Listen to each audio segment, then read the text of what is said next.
Hi everybody, here is another video solution. As requested on the forum, this is WebAssign number 4 from section 4.5. The problem is as follows. A right circular cylinder is inscribed within a cone with height h and base radius r. Find the largest possible volume. All right, so let's start with a picture as usual. Let's draw this cone, I suppose. So we have this nice circular cone like that.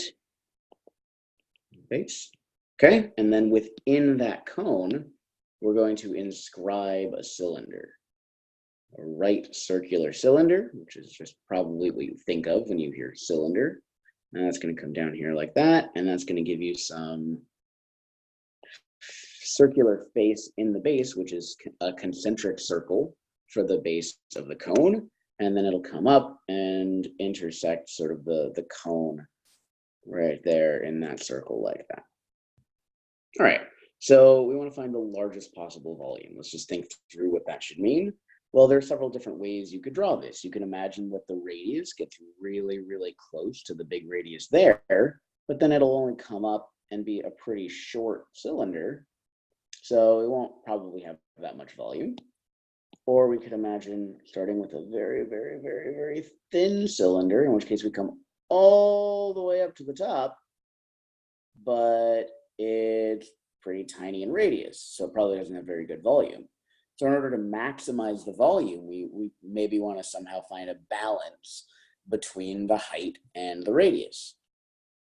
So let's just think about what that is. The volume is determined by the radius of the cylinder and the height of the cylinder. So let's start naming some variables.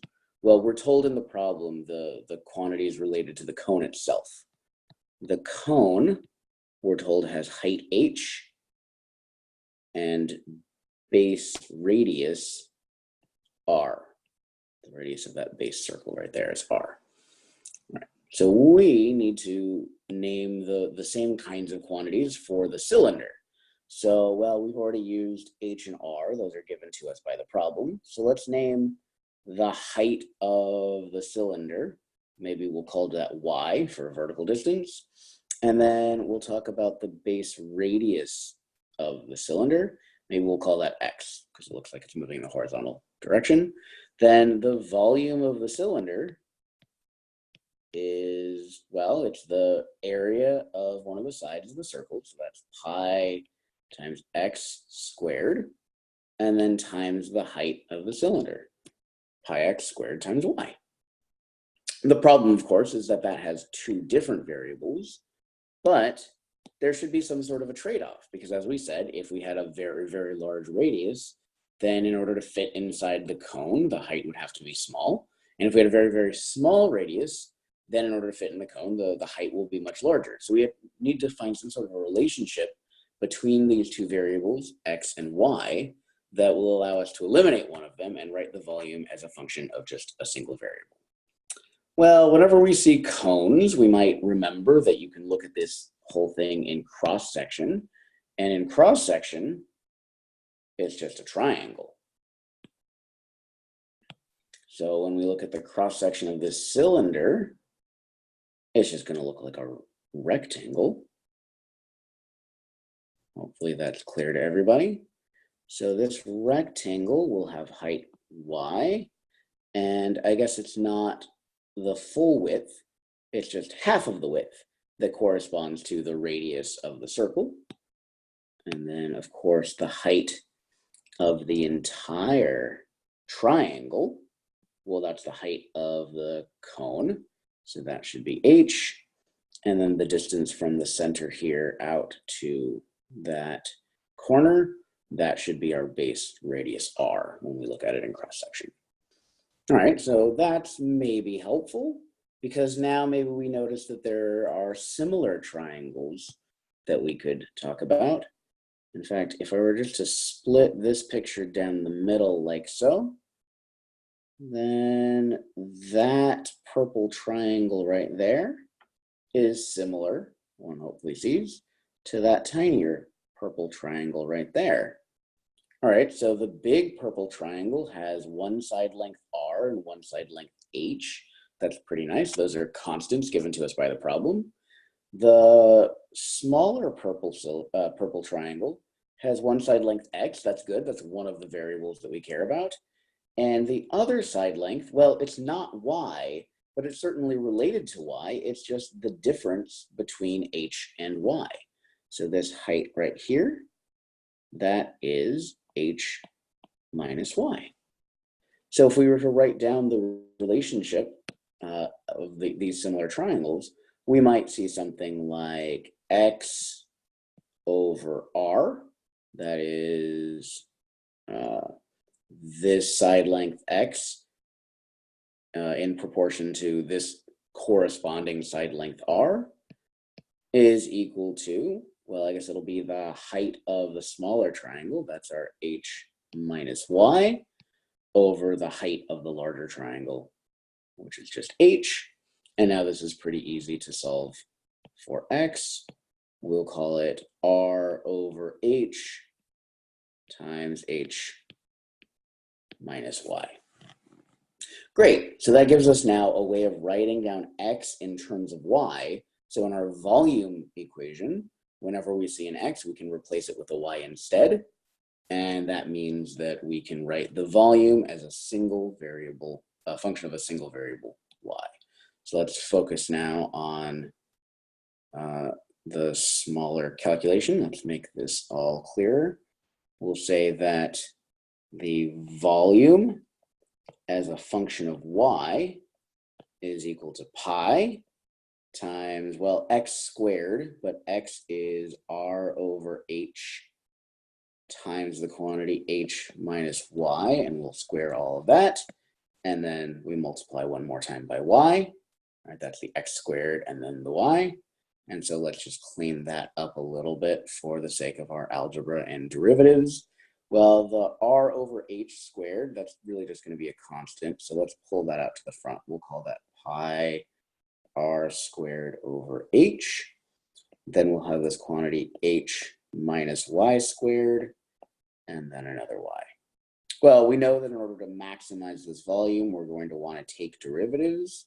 So, oops, that h should be squared down there. This is pi r squared over h squared. And let's go ahead and multiply out that square term. So this is going to be h squared minus 2hy plus y squared all times y. So finally, let's write it one more time. The volume as a function of y is really just pi r squared over h squared times the quantity. Well, let's write this in a nicer order. We'll call that y cubed minus 2hy squared plus h squared y. Hopefully that's clear now. We've written the volume of this blue cylinder. We had it as a function of y and of x, but then we used similar triangles to write down a relationship between those two variables, x and y, so that finally we could write the volume as a function of the single variable y. And now we can do our normal maximization game. Let's take the derivative. Before we take the derivative, let's just note the reasonable bounds on this function. I guess y is representing the height of the cylinder. So the smallest that the height could reasonably be, that would be 0, because the negative height won't have any meaning in this context. And I guess the biggest that it could be is just the height of the cone. In order to actually reach the height of the cone, we would have to have a radius of 0, but nonetheless, that's sort of the upper bound, the largest possible value we could imagine using for this function. Great, now let's do our optimization. We know that we're going to need to take the derivative of v with respect to our variable y. So our constant pi r squared over h squared remains unhindered. And now we can take just the derivative of that polynomial. So that'll give us a 3y squared minus 4h times y plus just an h squared.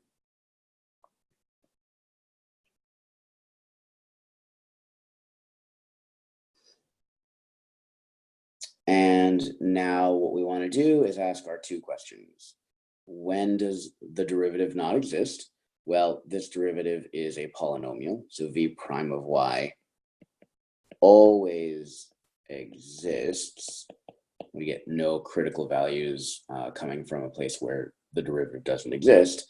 So instead, the only alternative we have is to ask when the derivative is equal to 0. Well, this constant pi times r squared over h squared, that's never going to be 0. So instead, we need to know when 3 times y squared minus 4h times y plus h squared is equal to 0. Well, I guess that's going to amount to solving a quadratic equation. So I don't see any nice way to factor this in general because of the h's and the 3. So let's say that this will be 0 when y is equal to negative b, that's going to be positive 4h, plus or minus the square root of negative 4h squared minus 4 times a is 3 and c is h squared all over 2a, which is 3. Let's see if we can simplify that. That will be 4h plus or minus the square root of 16h squared minus 12h squared. That's pretty good. That should simplify some. All divided by 6.